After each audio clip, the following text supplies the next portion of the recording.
name is Chris Roberts. I am chair of the Appearance Commission. And I just want to say how humbled and inspired I really am by all the great design talent that we have in this area. The designers, the community activists, the support from our clients and from the community. It's a special place. And I am not saying that to blow smoke. Like literally, for those of you that know that AIA, American Institute of Architects, we do annual awards.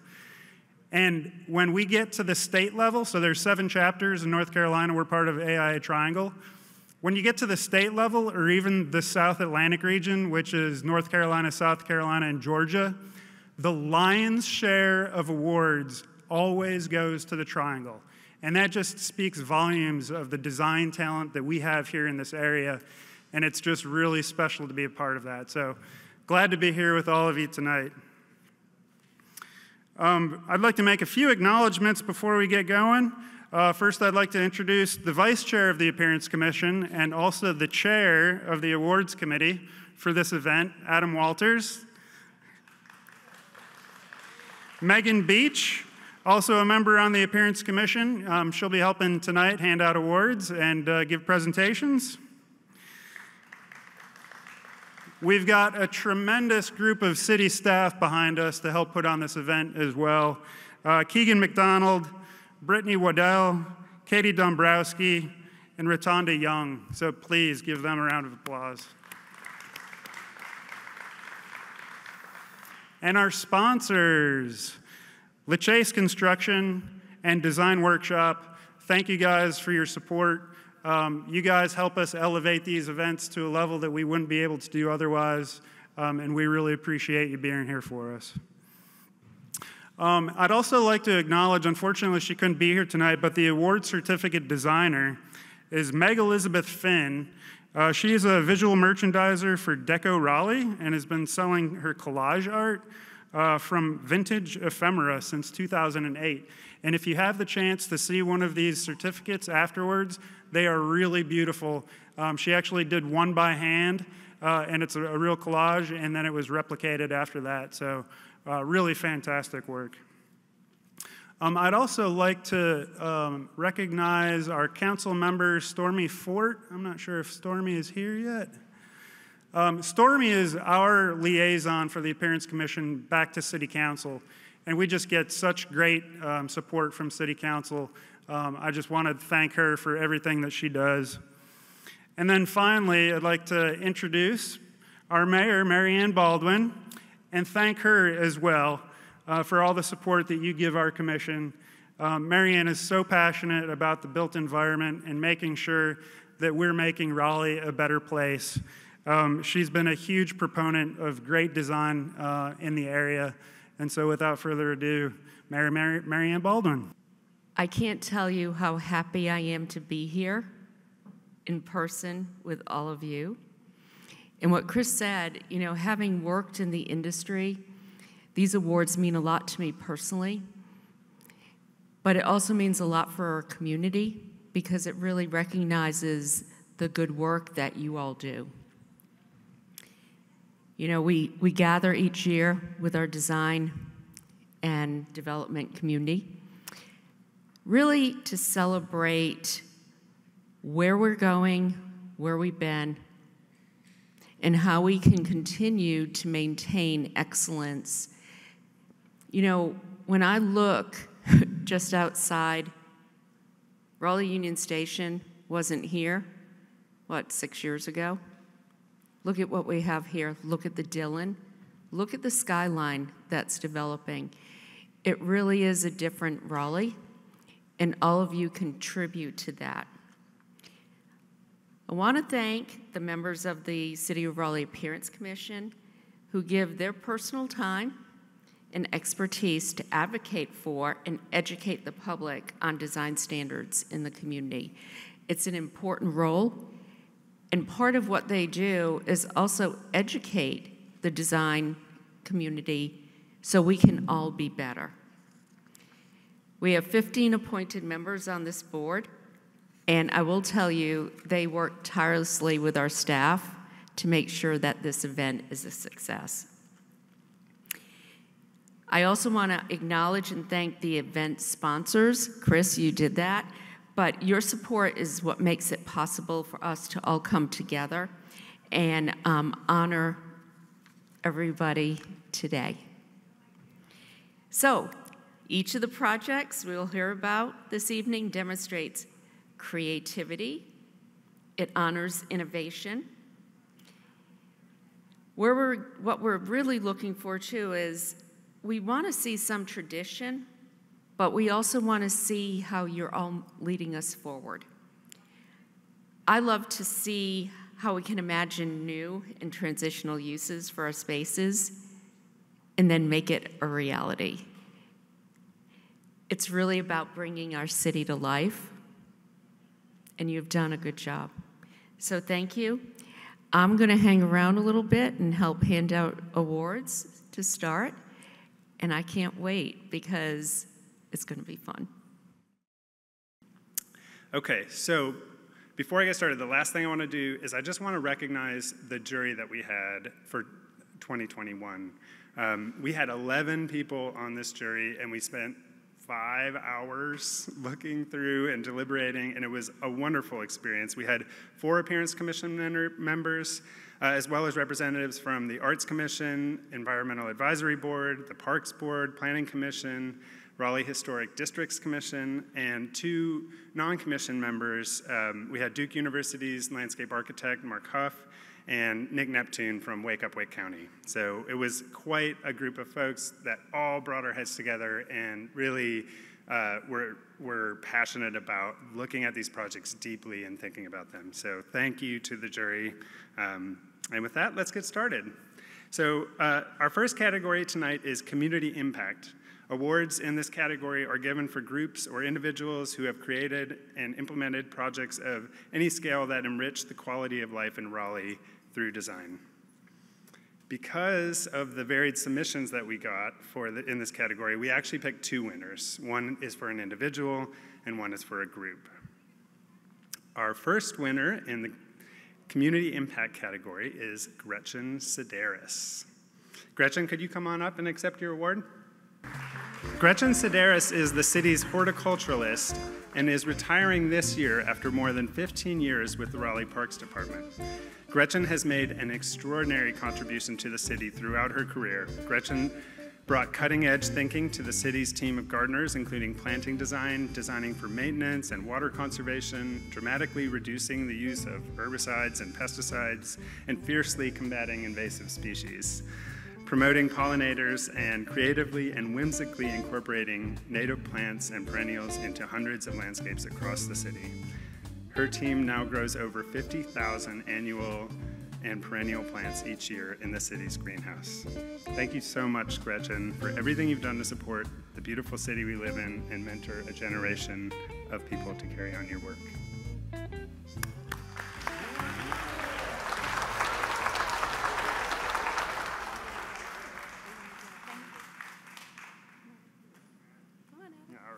Okay, our second winner in the community impact category is Bailey Drive Gateway at Walnut Creek Wetland Park. Big name. Come on up and please accept your award. The Bailey Drive Gateway project is located at the southernmost portion of Walnut Creek Wetland Park in the heart of Rochester Heights Historic District, which is one of 4 of Raleigh's neighborhood parks built by and for African Americans post-World War II. Design Workshop was selected for a public-private partnership to design the 10.5-acre site, creating a southern gateway to Walnut Creek Wetland Park that reflects and incorporates the local history and cultural significance of the neighborhood. The Bailey Drive Gateway project continues to uphold the values of improving Raleigh's quality of life through design by way of environmental restoration and in highlighting the rich and complex history of Rochester Heights. Thank you.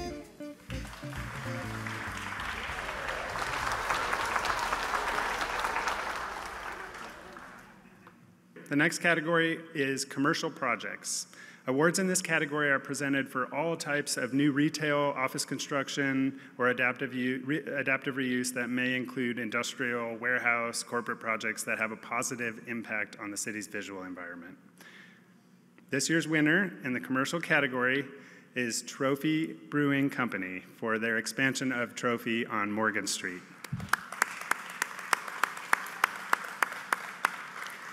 Come on up and accept your award. The original Trophy Brewing is located in what used to be known as the West Morgan Center in downtown Raleigh. Some of you may remember that. Co-owners Chris Powers, Woody Lockwood, and David Meeker opened the original brewery in 2013 and recently completed this addition and expansion into the full building. The building addition and new canopy are scaled to the surrounding context and act as a beacon welcoming in the neighborhood. The glazed addition anchors the corner and provides a view of stacked wooden barrels housing Trophy's ales.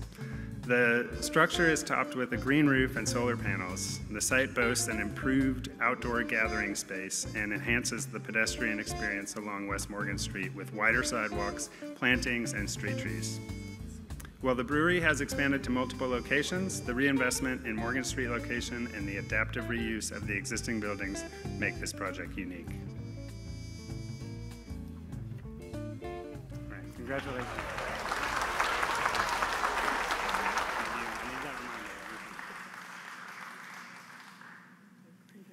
Educational projects. Awards in this category are for educational-related facilities at any level of instruction, including preschool, elementary, middle school, high school, college, or continuing education.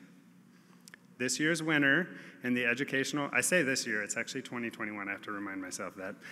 Last year's winner in the educational category is the Poe Center for Health Education. Come on up and accept your award. The Poe Center for Health Education has been a fixture in Raleigh for 30 years, drawing 45,000 school children and visitors annually.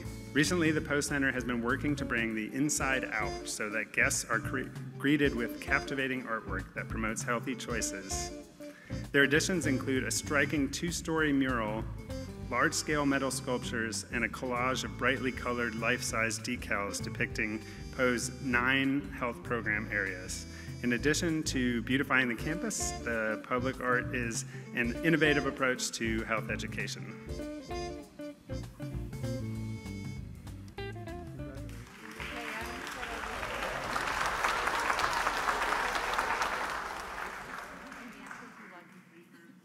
Okay, so our next award category is landscape design.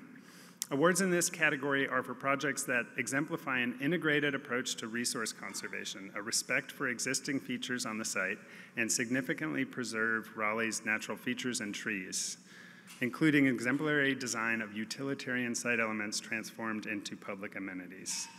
Similar to the community impact, after the jury reviewed all of the entries that we had, we decided to split the awards into 2 and create 1 commercial subcategory and 1 institutional subcategory, and I think you'll see why as we present these awards. So this year's winner in the commercial landscape design subcategory is BLOC 83 Plaza. Located in the intersection of Hillsborough Street and Boylan Avenue, BLOC 83 includes an urban plaza flanked by 2 new office buildings, 1 Glenwood and BLOC 83. Now recognized as the largest privately owned, publicly accessible urban courtyard in downtown Raleigh, this outdoor space is activated with office and retail uses and creates a vibrant 18-hour-a-day destination for residents and commuters. The design of the courtyard is inspired by the site's history as the headwaters of a stream flowing south to join Rocky Branch Creek. The main circulation path is organized through a central corridor while 2 standalone retail buildings and seating areas for the adjoining retail spaces occur as eddies in the stream. Carefully negotiating the change in elevation from north to south, sculptural seat walls shape the central outdoor space and retail spaces, allowing for increased visibility and connectivity.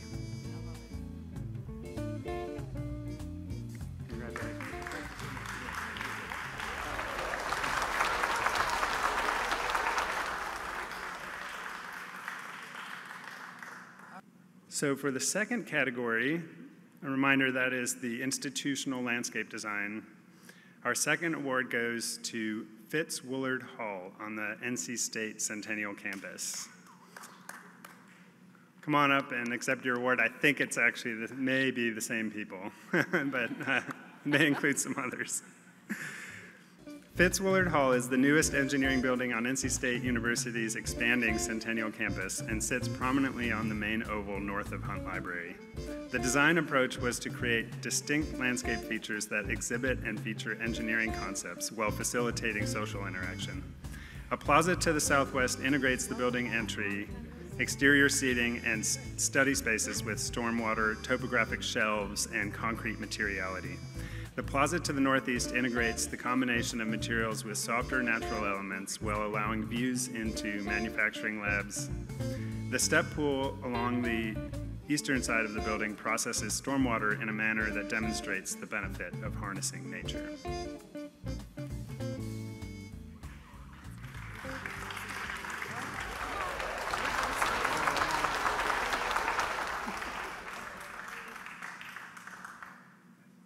Public Facilities Awards in this category are for local, state, and federal projects, including office and transportation-related facilities. This year's winner in the Public Facilities category is the Steve Troxler Agricultural Science Center. Come on up and accept your award. The Steve Troxler Agricultural Science Center combines the functions of 5 existing laboratory facilities into one 230,000 square foot complex at the corner of Reedy Creek Road and Edwards Mill. I'm sure we've all seen it. Previously a cow pasture, the site is surrounded by key agricultural and environmental research facilities. Celebrating the building's program through respect of the land was critical. Large oaks and other shade trees at the southwest corner of the site were preserved, and the natural sloping topography of the site was restored. To respect existing built context, the overall scale was reduced by breaking down the program into 2 primary volumes. Features such as a daylighting monitor passively light the interior to reduce energy usage, and large expanses of the north-facing glazing fill interiors with ample natural light. Rainfall is captured through bioretention ponds, stormwater feature walls, and a stepped bioswale at the main entrance. These, amongst other strategies, highlight the importance of a sustainable approach to both building and site.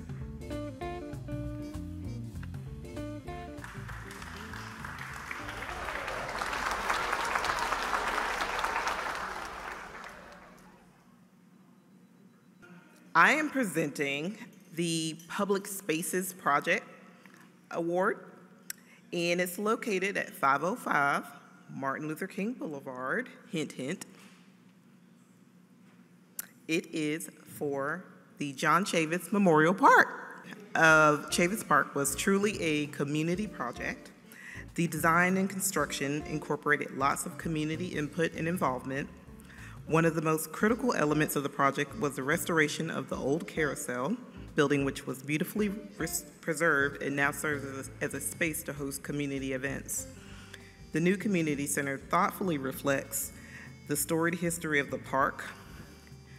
A mural of the second floor features old photographs from Chavis Park throughout the years.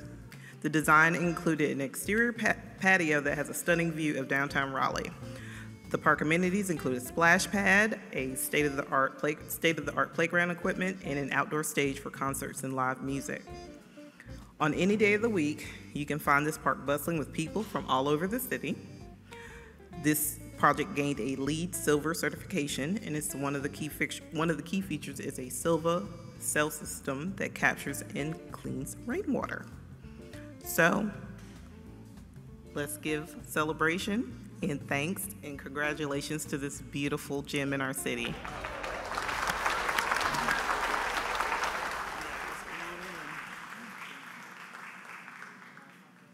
Rehabilitation and historic preservation. This project is located at 308 South Boylan Avenue. This is the Heights House, otherwise known as Montfort Hall. Built in 1858, this building is listed on the National Register of Historic Places, as well as being a Raleigh historic landmark. It is one of the few surviving pre-Civil War mansions in the area. After sitting vacant for years, the building has been lovingly restored into a boutique hotel and events venue in the heart of downtown Raleigh. The hotel has 9 guest rooms that can sleep up to 20 guests and retains many original details such as wood flooring, fireplaces, pocket doors, and window shutters. A grand stair, plastic detailing, and an incredible central rotunda with a painted glass oculus. A modest second-story addition and stair tower were added to the building's rear elevation.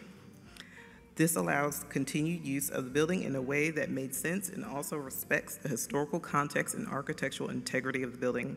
This historic beauty now serves as an inspiring place for the local community and puts Raleigh on the map as a destination for today's creative traveler.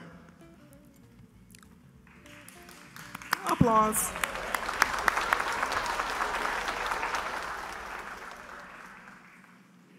Residential projects. It's located at 220 St. Mary Street. Everyone involved in the Saint, please come forward. A priority for the developers was blending into the fabric and scale of the Boylan Heights Overlay District, providing a transition from the historic single-family neighborhood of Cameron Park into the dense areas of Glenwood South. The designer's approach is one of rural-urban design that finds common ground between the past and the present, taking care that the scale of homes was in line with the rest of the neighborhood. They integrated historical elements, including metal roofing with locally prevalent roof pitches, poplar siding, and double-glazed black brick that shimmers in the sunlight and harkens back to the rich history of pottery making in North Carolina.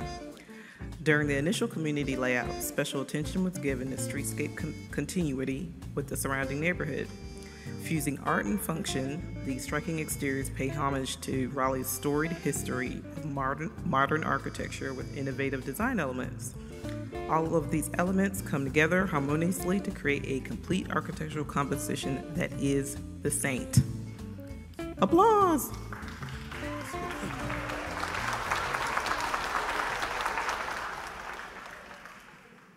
So there's one plaque left. This is the surprise award. I hope you're on the edge of your seat right now. I am. The Jury's Choice Award is an award that encompasses every single category that you've heard us mention tonight. They fit in so many slots that they explode and just touch everything. So this final person, give me some imaginary drum roll. Thank you. It goes to the John Chavis Memorial Park, located at 505 Martin Luther King Boulevard.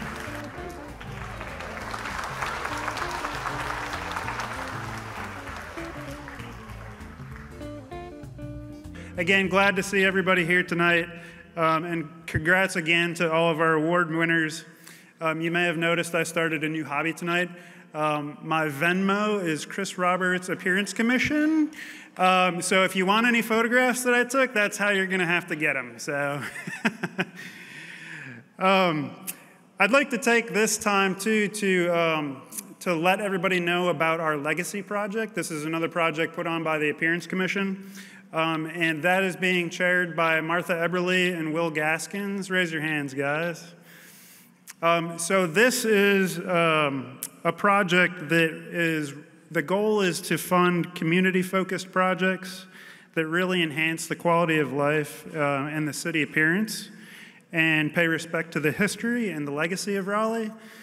So we've done a number of these before, and we're still generating the criteria, and the announcement actually hasn't come out yet, but there's going to be a call for entries for projects.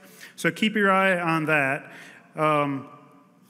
But some of our past projects that we've done are some seats along the greenways. We did a public art project at St. Aug's University, and we believe it's going to be coming out this spring in the next month or two, I think. And we've got a decent budget for it, so this is nothing to scoff at. I mean, we're looking at probably multiple $5,000 or less awards to do something. We could end up combining that to be something bigger and do some other bigger awards. So keep your eyes open for that, all of you creative types in the audience that might want to get involved with a great public art project. Thanks again to everybody that participated tonight. Again, just a couple specifics. Mayor Baldwin, unfortunately, she had to leave earlier. Councilmember Fort, which I actually saw here earlier. Thank you, Councilmember Fort. And then, of course, our chair, Adam Walters, Megan Beach, and from the city, Keegan McDonald, Brittany Waddell, Rotonda Young, Katie Dombrowski, and we also are going to try and get back on track this year to do our 2022 Sir Walter Raleigh Awards in 2022. So I think the plan for that is also to have a call for entries for that in the next couple months. So keep your eyes open for that, and have the awards celebration sometime this fall. So thanks again, everybody. It's great to see y'all, and that wraps us up for the night.